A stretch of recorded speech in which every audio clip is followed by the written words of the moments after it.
Hello दोस्तों, स्वागत है आप लोगों का अवेयरनेस फंडा इशू में। Today we are discussing about the rupee depreciation against dollar. आप लोगों ने काफ़ी सारे लोगों से मुझसे सुना होगा ना कि डॉलर कमज़ोर होता जा रहा है, इसके लिए कौन रिस्पॉन्सिबल है? पूरी तरह से नरेंद्र मोदी, ऐसा स्पेशली विपक्षी दल के प्रवक्ता या विपक्षी दल के समर्थक लोग कह रहे हैं। तो यहाँ पे मैं आपको चार्ट दिख रहे होंगे ना, chart 1, chart 2, table 2, chart 3, chart 4। इसमें डॉलर के बारे में बताया गया है कि डॉलर का जो एक ग्लोबल पर्सपेक्टिव है, किस तरह से रूपी डॉलर के अगेंस्ट डेप्रिशिएट हुआ है, किस तरह से रुपया कमज़ोर हुआ है डॉलर के मुकाबले, इसके बारे में बताया गया है इसमें। और दूसरा क्या है ना, ये जो सोर्स है द हिंदू का है।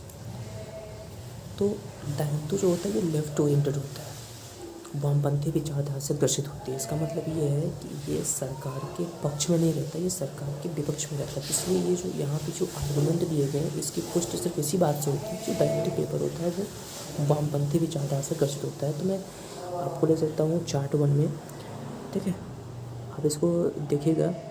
The chart shows that changes in a currencies value against the dollar in 2022, okay, as the dollar index showed by 15% this year, other currency declined।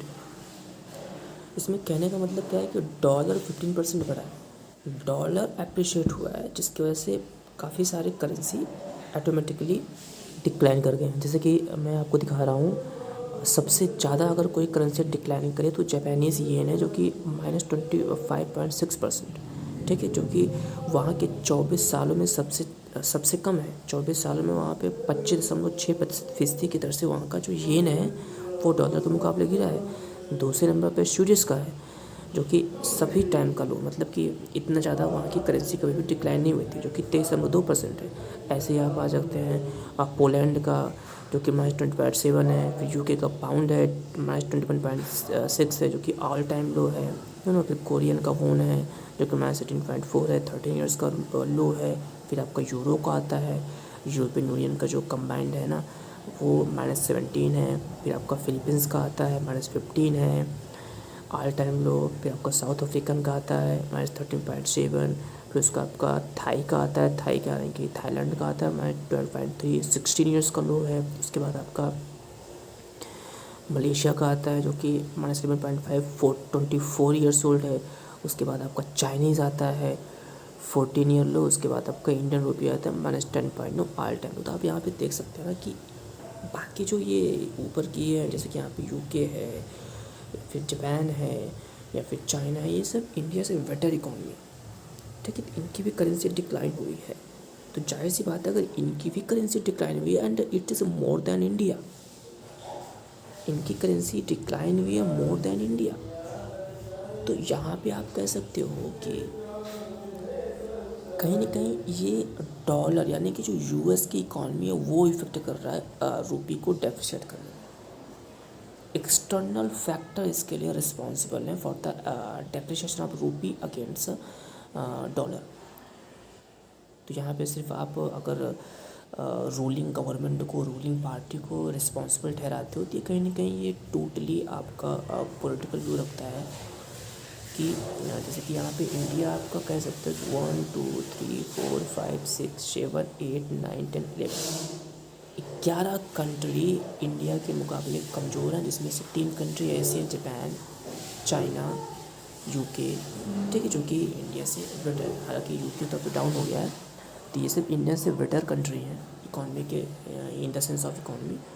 तो आप इसके लिए ऐसा नहीं कह सकते हो कि ये इसके लिए सिर्फ और सिर्फ रूलिंग पार्टी जिम्मेदार है। मैं आपको समझाने की कोशिश करता हूँ।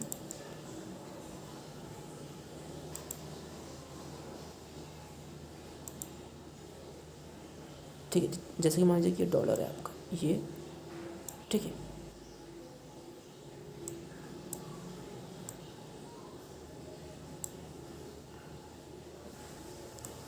Just a second.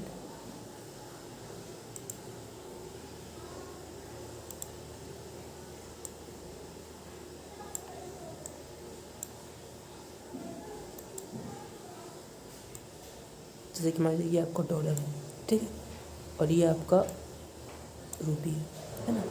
ये आपका लाइन जो है आपका डॉलर रिप्रेजेंट कर रहा है, ये आपका रूपी रिप्रेजेंट कर रहा है।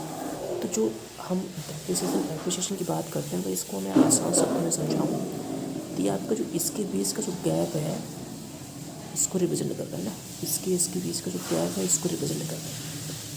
यानी कि ये आपका हाँ डॉलर हो गया, तो इसके बीच का गैप कैसे बढ़ सकता है? या तो आपका रूपी ये छोटा हो जाए ये वाली लाइन, या फिर ये आपका डॉलर वाली लाइन ये बड़ी हो जाए ना, ये हो सकता है। तो यहाँ पे जो इसका गैप बढ़ा है इट्स नॉट बिकॉज ऑफ से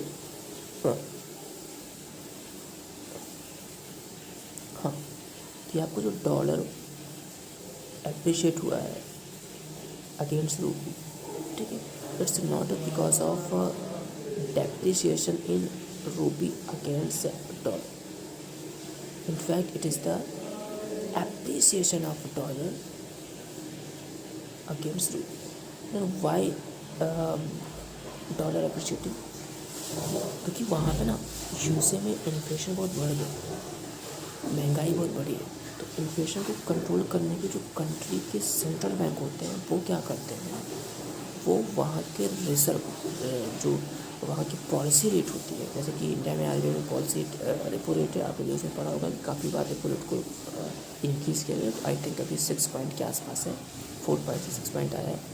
तो फेडरल रिजर्व जो वहाँ की बैंक है, जैसे कि हमारे यहाँ रिजर्व बैंक ऑफ इंडिया था, अमेरिका में फेडरल रिजर्व, उन्होंने क्या किया है वो वहाँ की पॉलिसी रेट को काफ़ी ज़्यादा इंक्रीज किया, जिसकी वजह से डॉलर वहाँ की जो करेंसी है वो बाकी सारे इतनी करेंसीज दिख रही हैं इनके अगेंस्ट वो एप्रिशिएट कर रही है।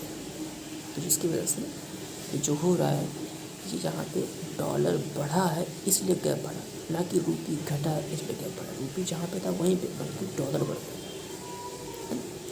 अब जैसे कि मैं आपको दूसरे टेबल के बारे में बता रहा हूँ, दूसरा टेबल है the table list the drop in reserve in absolute term and the percentage change in 25 days. यहाँ पे रिजर्व के बारे में बात किया जा रहा है, फॉरेक्स रिजर्व के बारे में। जैसे इसमें भी कहा जाता है कि इंडिया का फॉरेक्स रिजर्व काफ़ी कम है ना, 300-400 के आसपास था मनमोहन गवर्नमेंट में रिजर्व, और इस समय 600-700 के आसपास है। अब वो 500 हुआ है तो लोगों का कलेजा फटने लगता है, ठीक है। जैसे कि चाइना का अगर आप देखें तो कम हुआ है -147.5 डॉलर, ठीक है। जापान का कम हुआ है 127 के आसपास, ठीक है। आपका ये बिलियन डॉलर में है, ठीक है। स्विट्जरलैंड का भी 123 बिलियन डॉलर के आसपास कम हुआ है, सिंगापुर का भी कम हुआ है। उसके बाद इंडिया का 97.3, यानी कि जापान चाइना ये सब जो एक बेटर कंट्री है in the economy perspective than India that of India, यहाँ का इंडिया का सिर्फ 97.3, क्योंकि अभी देखा जाए तो 532.7 बिलियन डॉलर क्योंकि मनमोहन गवर्नमेंट में 400 के आसपास, 400 बिलियन डॉलर के आसपास है ना। तो मैं सिर्फ यही कहूँगा कि जिनके अगर शीशे के होते हैं ना वो दूसरों के यहाँ पत्थर नहीं फेंका करते। ये तो वही बात है ना कि जब आप करो तो अगर आप नाचो तो भरतनाट्यम, अब कोई और नाचे तो माता मैया है। अब मैं आपको ले सकता हूँ चार्ट 3 में the chart shows the month wise the of India वारों